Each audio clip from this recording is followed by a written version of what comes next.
یہ کہانی کسی ایک تقریر، کسی ایک جملے یا کسی ایک ضد سے شروع نہیں ہوتی۔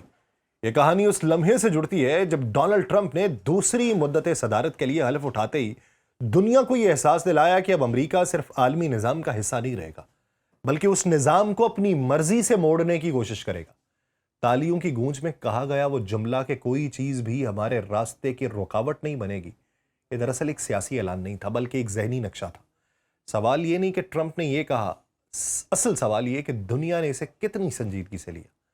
اسی تقریر میں 19ویں صدی کے نظریے، مینیفیسٹ ڈیسٹنی کا حوالہ، وہ محض تاریخ کا ذکر نہیں تھا، یہ اس سوچ کی واپسی تھی جس کے تحت امریکہ خود کو منتخب قوم سمجھتا رہا ہے، جسے سرحدیں پھیلانے، راستے کھولنے اور دنیا کو اپنے انداز میں ڈھالنے کا فطری حق حاصل ہے۔ یہ نظریہ صدیوں پہلے مغرب کی طرف بڑھتے ہوئے امریکہ کو جواز دیتا تھا اور آج یہ ایک نئے عالمی تناظر میں دوبارہ زندہ ہوتا دکھائی دے رہا ہے۔ آپ سب پر سلامتی ہو، میں یاسر رشید ہوں اور آپ دیکھ رہے ہیں سنو نیوز۔ ناظرین، ابتدا میں دنیا کی نظریں پینما نہر پہ تھیں۔ ٹرمپ کا یہ کہنا تھا کہ ہم اسے واپس لے رہے ہیں۔ بہت سوں کو انتخابی بیان بازی لگا، مگر اب یہی قطعیت، یہی بے لچک انداز گرین لینڈ کے معاملے میں سامنے آ رہا ہے۔ فرق صرف یہ ہے کہ اس بار بات کسی کمزور ریاست یا پرانے تنازع کی نہیں ہے، بلکہ ایک نیٹو اتحادی کی زمین کی ہے، ایک ایسے خطے کی جس کے عوام اور حکومت دونوں صاف انکار کر چکے ہیں۔ یہ وہ مرحلہ ہے جہاں دنیا ایک تلخ حقیقت سے ٹکرا رہی ہے۔ گزشتہ ایک صدی میں امریکی صدور نے خفیہ کارروائیاں کی ہیں، حکومتیں گرائی ہیں، جنگیں چھیڑی ہیں، مگر کسی نے کھلے عام یہ نہیں کہا کہ وہ کسی دیرینہ اتحادی کی زمین اپنے قبضے میں لینا چاہتا ہے، وہ بھی اس کے عوام کی مرضی کے بغیر۔ یہی وجہ ہے کہ اس معاملے نے یورپ کے اعصاب کے اوپر ہاتھ رکھ دیا۔ دوسری عالمی جنگ کے بعد جو عالمی نظام بنا وہ اصولوں، معاہدوں اور اتحادوں کے اوپر کھڑا تھا۔ نیٹو صرف ایک فوجی اتحاد نہیں بلکہ اس یقین کی علامت تھا کہ طاقت کا استعمال اجتماعی رضامندی کے بغیر نہیں ہوگا، مگر اب یہی بنیاد ہلتی ہوئی محسوس ہو رہی ہے۔ ٹرمپ وہ صدر بن کر سامنے آئے ہیں جو پرانے اصولوں کو بوجھ سمجھتے ہیں اور نئے اصول خود لکھنے پر یقین رکھتے ہیں۔ ان کے حامی انہیں امریکہ کا سب سے زیادہ تبدیلی لانے والا صدر کہتے ہیں اور ان کے نزدیک یہ جرت ہے، بے باکی ہے، قومی مفاد کی آخری حد تک حفاظت ہے۔ مگر دنیا کے بیشتر دارالحکومتوں میں یہی طرز عمل تشویش بن چکا ہے۔ یورپ خوفزدہ ہے، ایشیا محتاط ہے، ماسکو اور بیجنگ خاموش تماشائی بن کے یہ دیکھ رہے ہیں اور وقت کا فیصلہ کر رہے ہیں کہ کب اپنے انداز میں کوئی چال چلی جائے، اور مغرب اپنے ہی اندر کسی طرح کمزور ہو رہا ہے۔ ڈیووس میں فرانسیسی صدر کا وہ انتباہ جس میں کسی کا نام لیے بغیر کہا گیا کہ دنیا ایک ایسے دور کی طرف بڑھ رہی ہے جہاں کوئی اصول باقی نہیں رہیں گے، یہ دراصل اسی بے چینی کا اظہار تھا۔ بین الاقوامی قوانین، خود مختاری اور ریاستی سرحدوں کا احترام، یہ سب تصورات اس صورت میں کھوکھلے ہو جاتے ہیں جب طاقت کو واحد دلیل بنا لیا جائے۔ گرین لینڈ کے معاملے میں ایک اور خطرہ بھی چھپا ہوا ہے اور وہ ہے نیٹو کا مستقبل۔ اگر امریکہ طاقت کے زور پہ کسی ایسے خطے پر قبضے کی کوشش کرتا ہے جو نیٹو کے دائرے میں آتا ہے تو یہ اتحاد محض کاغذی معاہدہ بن کے رہ جائے گا۔ یہی خدشہ یورپ کو سب سے زیادہ پریشان کر رہا ہے۔ اس کے ساتھ ہی تجارتی جنگوں کے سائے بھی گہرے ہو رہے ہیں، کیونکہ طاقت کے اس استعمال کا اگلا قدم معاشی دباؤ ہو سکتا ہے۔ امریکہ کے اندر بھی اس سوچ کا دفاع کھلے عام کیا جا رہا ہے۔ کچھ قانون ساز اقوام متحدہ کو ایک ناکام ادارہ قرار دے کر یہ دلیل دیتے ہیں کہ عالمی قوانین کی پرواہ کیے بغیر اپنے مفاد کے مطابق فیصلہ کرنا ہی درست راستہ ہے۔ یہی ذہنیت وہ قانون سازی بھی جنم دے رہی ہے جس میں گرین لینڈ کو امریکہ کی ریاست بنانے جیسے خیالات پیش کیے جا رہے ہیں۔ یہ صرف ایک بل نہیں ہے، یہ ایک سوچ کی عکاسی ہے۔ اب سوال یہ کہ ایسے صدر سے دنیا کیسے نمٹے جس کا رویہ غیر متوقع ہے، جس کے بیانات ہر ہفتے نیا رخ اختیار کر لیتے ہیں؟ اور گزشتہ سال یہی سوال سفارتی حلقوں میں گردش کرتا رہا۔ کچھ نے کہا کہ ٹرمپ کو سنجیدگی سے لینا چاہیے، مگر ان کی بات کو حرف آخر نہیں سمجھنا چاہیے۔ یہ حکمت عملی کچھ معاملات میں چلی، مگر یہ بھی واضح ہو گیا کہ یہ ایک محدود حل ہے، اس کا دماغی اور طرح کا ہے۔ روس اور یوکرین کے معاملے پہ ٹرمپ کے بدلتے بیانات اسی غیر یقینی کیفیت کی مثال تھے۔ کبھی وہ روس کے قریب نظر آتے تھے، کبھی یوکرین کے قریب، اور پھر اچانک پوزیشن بدل لیتے تھے۔ کچھ لوگوں کو اس میں نیو یارک کے ریل اسٹیٹ تاجر کی چالیں دکھائی دیتی تھیں جہاں دباؤ ڈال کر بہتر سودے بازی کی جاتی ہے، مگر مسئلہ یہ ہے کہ عالمی سیاست ریل اسٹیٹ کا سودا نہیں ہے۔ یہاں ایک غلط اندازہ بھی تباہ کن ہو سکتا ہے۔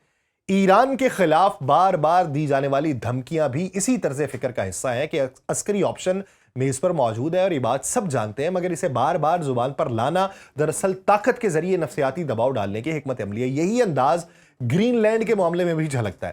امریکی وزیر خارجہ اس طرز عمل کو یہ کہہ کر درست ٹھہراتے ہیں کہ ٹرمپ روایتی سیاستدان نہیں ہے، وہ کہتے ہیں اور قد گزرتے ہیں۔ یہ جملہ ایک تعریف کے طور پہ پیش کیا جاتا ہے، مگر در حقیقت یہ دنیا کے لیے ایک وارننگ ہے، کیونکہ جب ایک سپر پاور کا سربراہ روایتی سیاست سے ہٹ کے فیصلے کرے تو اس کے اثرات سرحدوں سے بہت آگے تک جاتے ہیں۔ گرین لینڈ کے بارے میں یہ دلیل دی جاتی ہے کہ مقصد حملہ نہیں ہے بلکہ خریداری ہے، تاکہ چین اور روس کے بڑھتے ہوئے اثر کو روکا جا سکے۔ مگر یہاں سوال نیت کا نہیں، طریقے کا۔ اگر امریکہ پہلے ہی معاہدوں کے تحت وہاں فوج رکھ سکتا ہے، اڈے بنا سکتا ہے، تو پھر مالک بننے کی ضد کیوں ہے؟ اس سوال کا جواب خود ٹرمپ کے ایک جملے میں چھپا ہے کہ مجھے جیتنا پسند ہے۔ یہی جیتنے کی خواہش، یہی طاقت کا نشہ اصل محرک دکھائی دیتا ہے۔ بات صرف قومی سلامتی کی نہیں، بات بالادستی کی ہے، ایک ایسے صدر کی سوچ کی ہے جو امریکہ کو اقدار یا نظریات کے مجموعے کے طور پہ نہیں بلکہ ایک طاقتور ادارے کے طور پہ دیکھتا ہے جو اپنی مرضی مسلط کر سکتا ہے۔ اب گزشتہ ایک برس کو اگر دیکھا جائے، ٹرمپ کی پالیسیز میں آنے والی کلا بازیاں اسی ذہنیت کی عکاسی کرتی ہیں۔ کبھی وہ سخت ہے، کبھی مفاہمانہ ہے، کبھی دھمکیاں میز ہے، کبھی سودے باز ہے، مگر مجموعی تصویر ایک ہی ہے، ایک ایسا امریکہ جو اب قواعد کا محافظ نہیں ہے بلکہ قواعد کو نئے سرے سے لکھنے والا بننا چاہتا ہے۔ یہاں کہانی ایک بار پھر کسی اعلان یا کسی دھمکی سے شروع نہیں ہوتی بلکہ اس تضاد سے جنم لیتی ہے جو ٹرمپ کے الفاظ اور ان کے عمل کے درمیان مسلسل پھیلتا جا رہا ہے۔ پچھلے برس مئی میں ریاض کا وہ منظر یاد کیجیے جب دوسری مدت صدارت کے آغاز کے فوراً بعد اپنے پہلے غیر ملکی دورے میں ٹرمپ نے سعودی دارالحکومت میں خطاب کیا۔ ہال تالیوں سے گونج رہا تھا، میزبان مسکرا رہے تھے اور ٹرمپ ایک ایسے امریکی صدر کے طور پہ سامنے آ رہے تھے جو ماضی کی غلطیوں سے خود کو الگ ثابت کرنا چاہتا تھا۔ انہوں نے کھلے لفظوں میں امریکی مداخلت کاروں کو ہدف بنایا، یہ کہہ کر کہ جن ملکوں کو انہوں نے سنوارنے کا دعویٰ کیا حقیقت میں انہیں تباہ زیادہ کیا۔ یہ جملے مشرق وسطیٰ کے لیے مانوس بھی تھے اور دلکش بھی، کیونکہ یہاں دہائیوں سے یہی شکایت رہی کہ باہر سے آنے والے نسخے مسائل حل کم کرتے ہیں، پیچیدہ زیادہ کر دیتے ہیں۔ اسی تقریر نے ٹرمپ کو ایک ایسے رہنما کے طور پہ پیش کیا جو شاید مداخلت سے بیزار ہے، جو خود احتسابی کی بات کر رہا ہے، جو یہ سمجھتا ہے کہ امریکہ کو ہر جگہ جا کر سب کچھ ٹھیک کرنے کی ضرورت نہیں ہے۔ مگر یہی تصویر چند ہفتوں میں دھندلانے لگی۔ جون میں اسرائیل اور ایران کے درمیان کشیدگی بڑھی، اسرائیلی حملے ہوئے اور ابتدا میں اطلاعات یہ آئیں کہ ٹرمپ نے بنجمن نیتن یاہو کو خبردار کر دیا کہ تہران کے خلاف عسکری دھمکیاں دے کے سفارتی عمل کو سبوتاژ نہ کیا جائے۔ یہ ایک محتاط ذمہ دار صدر کا تاثر تھا۔ لیکن صرف چند دن بعد جب یہ واضح ہوا کہ اسرائیل ایران کے اعلیٰ سطح کے جوہری سائنسدانوں اور عسکری حکام کو نشانہ بنانے میں کامیاب ہو گیا ہے، تو وہی ٹرمپ خوشی سے یہ کہہ اٹھا کہ یہ سب بہترین رہا۔ یہی وہ لمحہ تھا جہاں دنیا نے ایک بار محسوس کیا کہ ٹرمپ کے اصول مستقل نہیں ہیں بلکہ موقع کے ساتھ بدلتے ہیں۔ اسی تضاد کو سمجھانے کے لیے کچھ عرصہ پہلے ایک اصطلاح سامنے آئی تھی جسے یوں سمجھا جا سکتا ہے کہ ٹرمپ کے رویے کو دھو کر قابل فہم بنانے کی کوشش۔ اس کا مطلب یہ تھا کہ ان کے حامی ہی نہیں بلکہ بہت سے ناقدین بھی مسلسل یہ جتن کرتے رہے ہیں کہ اس کے بیانات اور اقدامات کو کسی منظم حکمت عملی کے خانے میں فٹ کیا جائے۔ کوئی کہتا ہے کہ وہ سودے بازی کر رہا ہے، کوئی کہتا ہے وہ پریشر ٹیکٹک ہے، کوئی اسے پولیٹیکل انفلوئنس سے جوڑتا ہے، مگر اس سارے عمل میں ایک حقیقت گم ہو جاتی ہے اور وہ یہ ہے کہ شاید ٹرمپ بھی ہر لمحے اپنے اگلے قدم کا واضح خاکہ معلوم نہیں رکھتا۔ اکتوبر میں مشرق وسطیٰ کے ایک اور بڑے شو کا منظر سامنے لائے۔